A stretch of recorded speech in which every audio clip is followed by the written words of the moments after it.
नमस्कार बच्चों, अपना लेसन चल रहा था डेप्रिसिएशन, जिसमें अपनी विधि चल रही है क्रमागत ह्रास विधि।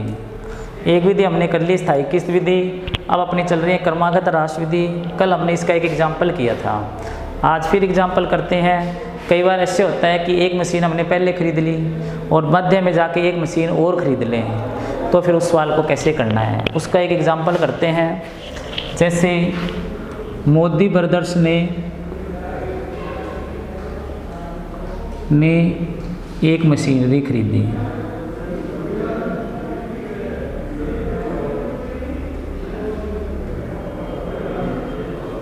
मोदी ब्रदर्स ने एक मशीनरी खरीदी। क्रय की तिथि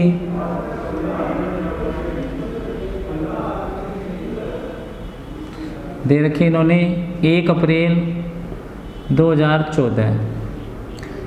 क्रय मूल्य 90,000 रुपये। गोदाम तक लाने का व्यय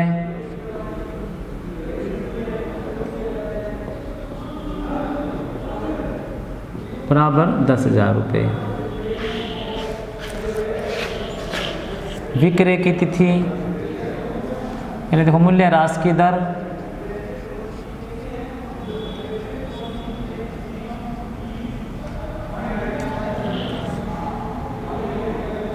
10% वार्षिक क्रमागत ह्रास विधि से। विक्रय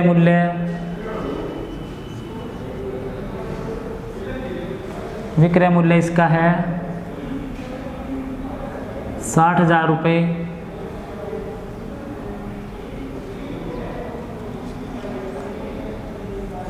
इस मशीन को बेच दिया और विक्रय की तिथि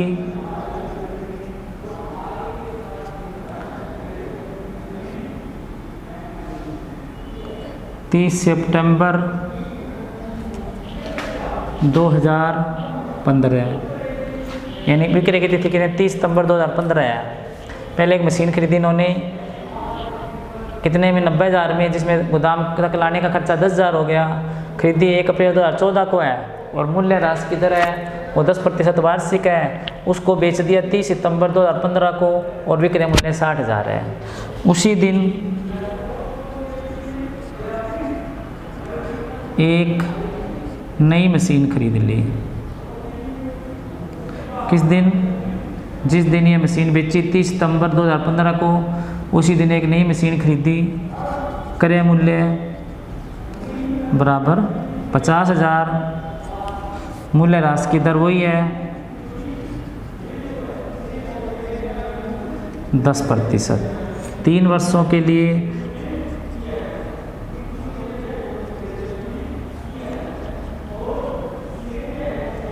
मशीनरी खाता बनाइए।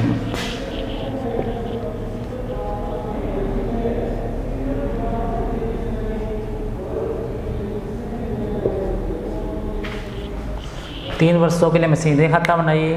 तो इसमें क्या करना है, मशीनरी अकाउंट बनाना है।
देखो सबसे पहले खरीदी मशीन 1 अप्रैल 2014 को, तो अप्रैल 1 2014 टू बैंक।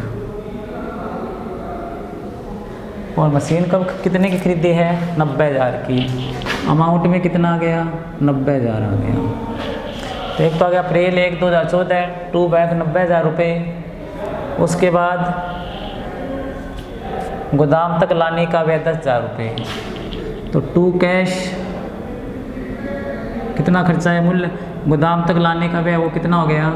10,000 हो गया। गोदाम तक लाने का खर्चा हो गया 10,000 रुपये। तो टोटल संपत्ति कितने की मानी जाएगी? ये टोटल संपत्ति 1 लाख की मानी जाएगी। अब ये साल समाप्त होएगा अपने 31 मार्च 2015 को, और बेचा इसे 30 सितंबर 2015 को। तो इस साल ने बेचकर वो आगामी ईयर में बेचा है। तो क्या करोगे? मार्च 31 2015 बाय डेप्रिसिएशन, तो पूरे साल का लगेगा। और क्रमागत विधि से लगाना है तो 1 लाख का 10%, ये आ गया अपना 10,000 रुपये डेप्रिसिएशन आ गया।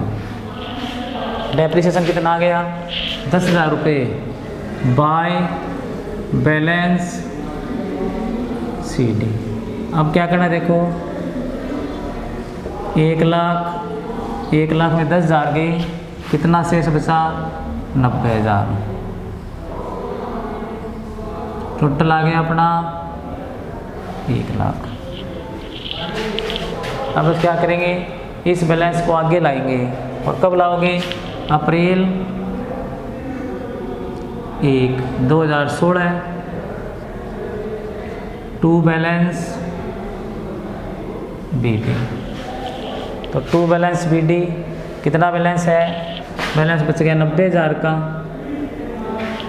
अब 90,000 का बैलेंस बच गया। और ये साल समाप्त होएगा अपना 31 मार्च 2016 को, लेकिन उससे पहले 30 सितंबर 2015 को इस मशीन को बेच दिया।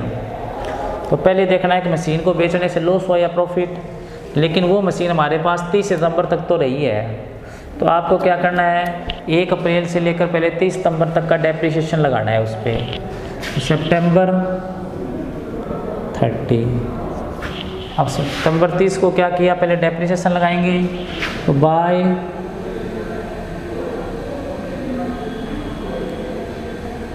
डेप्रिसिएशन, और डेप्रिसिएशन कितना आएगा? देखो क्रमागत राशि विधि में बचे हुए मूल्य पर लगता तो 90,000 रुपये लगेगा। 90,000 का रेट वो है 10%। और कितने महीने का लगाना है? 6 महीने का, क्योंकि 1 अप्रैल से 30 सितंबर तक की हमारे पास मशीन रही है। हम क्या करेंगे? उस पर 6 महीने का डेप्रिसिएशन लगाएंगे। तो 6 महीने का डेप्रिसिएशन हो गया 4500 रुपये। 6 महीने का डेप्रिसिएशन कितना हो गया? 4500 रुपये हो गया। अब बेचा कितने में उस मशीन को? विक्रय मूल्य 60,000 दे रखा है। तो बाय बैंक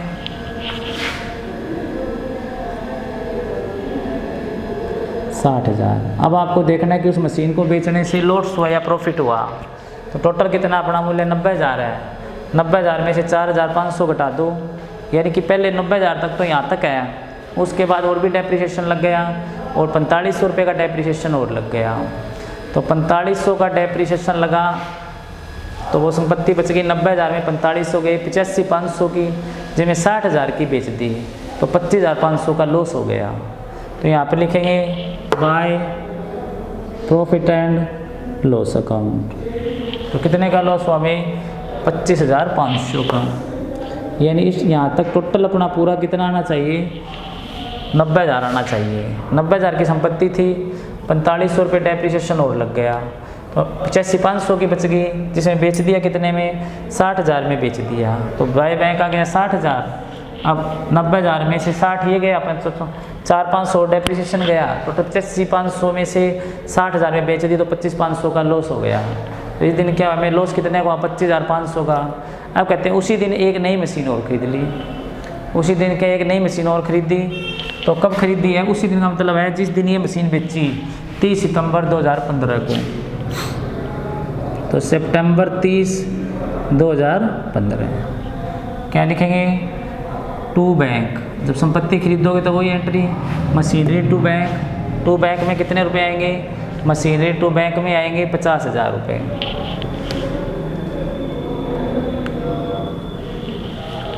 कितने आ गए? 50,000 आ गए। अब इस मशीन पे भी डेप्रिसिएशन लगेगा। अब खाते तो अपने 31 मार्च को ही बंद होते हैं, तो मार्च 31 2016। अब मार्च 31 2016 को क्या होगा? इस पे डेप्रिसिएशन लगेगा। तो डेप्रिसिएशन है वो कितने समय का लगेगा? डेप्रिसिएशन इस पे लगेगा 6 महीने का। यानी कि सितंबर 30 को खरीदी है, आगे खाते अपने 31 मार्च को बंद होते हैं, तो 30 सितंबर से 31 मार्च तक 6 महीने हो गए, तो 6 महीने का डेप्रिसिएशन लगेगा। तो बाय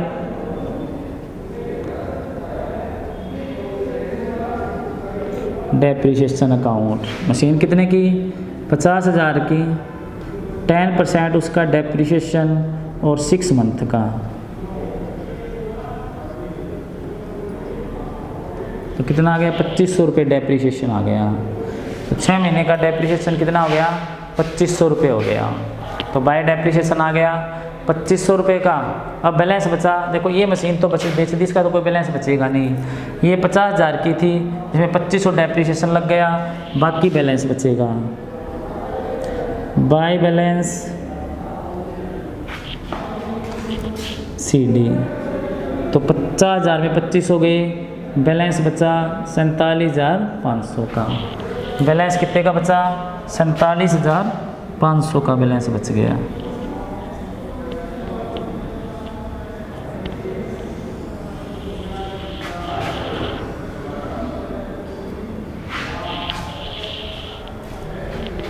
अब देखो इधर कितना हो गया टोटल अपना? 47,500 का टोटल लगा के देखो इसका। इधर आ गया 1,40,000 का, इधर भी आ गया अपना 1,40,000। अभी आपको खाता कितने साल का पूछा है? खाता आपको पूछा है 3 साल का, तो अभी अपने 2 ही साल कंप्लीट हुए हैं। अभी आपको इसमें 1 साल का अकाउंट और बनाना पड़ेगा।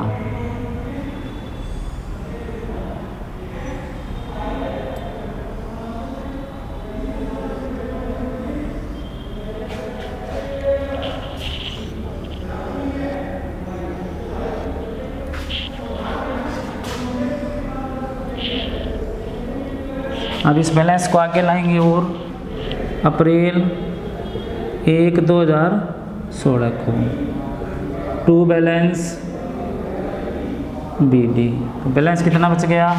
47,500। बैलेंस कितना बचा? 47,500 का। अब देखो साल का एंड आएगा 31 मार्च 2017 को। 31 मार्च 2017 को जब आएगा, उससे पहले हमने और कोई समायोजन नहीं किया, तो क्या करना आपको? सबसे पहले डेप्रिसिएशन लगाना है। तो डेप्रिसिएशन लगेगा मार्च 31 2017 को बाय डेप्रिसिएशन अकाउंट। तो बाय डेप्रिसिएशन कितना हो गया? देखो 47,500, उसका कितना परसेंट? अब तो पूरे साल का ही लग जाएगा 10%, तो कितना आ गया? 4750 आ गया। यानी 47,500 का 10% लगाया तो कितना आ गया? ये 4750 आ गया। तो यहाँ पर शेष बैलेंस बच जाएगा। बाय बैलेंस CD टोटल आना चाहिए 47,500। 47,500 में से गए, ये बचा 0, 10 में से 5 गए, 5, 14 में से 7 गए, 7, 16 में से 4, सॉरी 6 में से 4 गए, 2, 4 का 4, तो अगर 47,500। तो लास्ट बैलेंस कितना बच गया अपना? 42,000 और 750 का बैलेंस बच गया। तो यहाँ पर देखो बैलेंस बचा था लास्ट ईयर में 47,500 का, उस बैलेंस को आगे रहे तो टू बैलेंस BD कितना आ गया अपना? 47,500 आ गया। अब 47,500 आगे ला के उस पर डेप्रिसिएशन लगाया, तो अब तो पूरे साल का ही लगेगा, क्योंकि हमारे पास रही है वो मशीन और क्रमागत विधि से लगाना है। तो 47,500 का 10% कितना हो गया? 4750। तो बाय डेप्रिसिएशन आ गया 4750। शेष बैलेंस बचा, यानी हमारे पास अब एक ही मशीन बची है और उस मशीन का अपलिखित मूल्य कितना बचा है, 42,750 बचा है। क्या करोगे शुरुआत में, देखो जो मशीनरी अकाउंट बनाना है आपको, और इसमें आपने खरीदी 2 मशीनें, लेकिन एक मशीन उसमें से क्या कर दी, बेच दी, तो आपके पास सिर्फ एक मशीन ही रही है। तो मशीनरी अकाउंट बनाया। सबसे पहले देखो वो मशीन हमने कितने में खरीदी है, पहले देखो 90,000 तो उसका क्रय मूल्य। खरीदी कब, 1 अप्रैल 2014 को। तो खरीदी जब 1 अप्रैल 2014 को क्या करेंगे, टू बैंक, और कितने में खरीदी, 90,000 में। उस पर खर्चा कितना कर दिया, खर्चा कर दिया 10,000 रुपये, तो टू कैश 10,000 रुपये आ गया। तो टू बैंक आ गया 90,000 रुपये, टू कैश आ गया 10,000 से, टोटल कितना आ गया, 1 लाख। तो इसका टोटल है वो कितना हो गया, 1 लाख हो गया। अब क्या करेंगे, देखो 1 लाख टोटल हो गया। 1 अप्रैल 2014 तो साल समाप्त कब होएगा, 31 मार्च 2015 को। 31 मार्च 2015 को क्या करेंगे, उस मशीन पे डेप्रिसिएशन लगाएंगे, क्योंकि अभी उस मशीन को बेचा नहीं है, न बेचा न कोई और मशीन खरीदी। तो बाय डेप्रिसिएशन 1 लाख का 10% 10,000 हो गया। अब शेष बैलेंस बचा, बैलेंस कितने का बचा, 90,000 का। ये बैलेंस आ गया 90,000। उस बैलेंस को आगे ले आए, कितना आ गया, 90,000। अब 90,000 ये साल अपना समाप्त होएगा 31 मार्च 2016 को, लेकिन उससे पहले 30 सितंबर 2015 को हमने वो मशीन बेच दी। तो 31 मार्च 2015 को क्या होगा, उसका डेप्रिसिएशन लगेगा। और कौन सी विधि से लगेगा, क्रमागत ह्रास विधि से। और लगेगा कितने समय का, जिस दिन मशीन बेची वहाँ तक। तो 1 अप्रैल से 30 सितंबर तक 6 महीने हो गए। तो कितना आ गया, 90,000 का 6 महीने का और 10%, तो कितना आया, 90,000 का 4500 रुपये आ गया। और उस मशीन को बेचा कितने में है, उस मशीन को बेचा हमने 60,000 में है। तो बाय बैंक आ गया 60,000। अब आपको देखना है कि उस मशीन को बेचने से प्रॉफिट हुआ या लॉस हुआ। अगर प्रॉफिट होता है तो टू P&L लिखते हैं, लॉस होता है तो बाय P&L लिखते हैं। तो 90,000 तो यहाँ तक बैलेंस था। 90,000 में से क्या हो गया, 4500 रुपये का डेप्रिसिएशन और लग गया। तो 90,000 में जब 4500 का डेप्रिसिएशन लगा, तो 90 में 4500 घटा दो। 90,000 में 4500 के कितने बचे, 85,500, और बेच दिया कितने में, 60,000 में। तो बाय बैंक ये 60,000 आ गया। अब देखना है प्रॉफिट हुआ कि लॉस हुआ। तो 50,000 में 90 में 4500 के 85,500 बचे। 60,000 में बेचा तो 25,500 का लॉस हो गया। तो ये आ गया बाय P&L में 25,500। अब कहते हैं उसी दिन एक मशीन और खरीद ली। तो उसी दिन एक मशीन और खरीदी, तो कितने खरीदी, 50,000 की। उसी दिन का मतलब होता है जिस दिन वो मशीन बेची दूसरी खरीद ली। तो टू बैंक करेंगे, मशीन कितने की खरीदी है, 50,000 की, तो टू बैंक 50,000 आ गया। अब जब साल का एंड होएगा तो उस पर डेप्रिसिएशन लगेगा। तो खरीदा तो हमने उसको 30 सितंबर को ही है, और साल समाप्त होएगा अपने 31 मार्च को ही होता है। तो 31 मार्च 2016 को साल तो समाप्त होएगा ही होएगा। तो साल समाप्त होएगा जब क्या करेंगे, 30 सितंबर से और 31 मार्च तक डेप्रिसिएशन लगाएंगे। तो डेप्रिसिएशन लगेगा 50,000 का, और कितना परसेंट है, 10% है। तो 50,000 का 10% कितना हो गया, 6 महीने का, क्योंकि 30 सितंबर तक ही लगाना है, 30 सितंबर से 31 मार्च तक ही लगाना है। तो 6 महीने का हो गया अपना 2500 रुपये। अब ये तो बेच दी, तो संपत्ति का बैलेंस इसी का बचेगा। तो 50,000 पे 2500 रुपये तो डेप्रिसिएशन लग गया, और 2500 डेप्रिसिएशन लगने के बाद जो बैलेंस बचा वो कितने का बचा, 47,500 का बच गया। कितने का बैलेंस बचा, 47,500 का। अब वो 47,500 के बैलेंस को आगे ले आई। अब देखो ये मशीन हमारे पास पूरे साल रही है, ये मशीन अब हमारे पास पूरे साल रही है 47,500 की। तो 47,500 का कितना परसेंट डेप्रिसिएशन लगेगा, पूरा 10% लगेगा, और साल के एंड में ही लगेगा, इसलिए पूरे साल का लगा दो। तो 47,500 का 10% हो गया 4750 रुपये।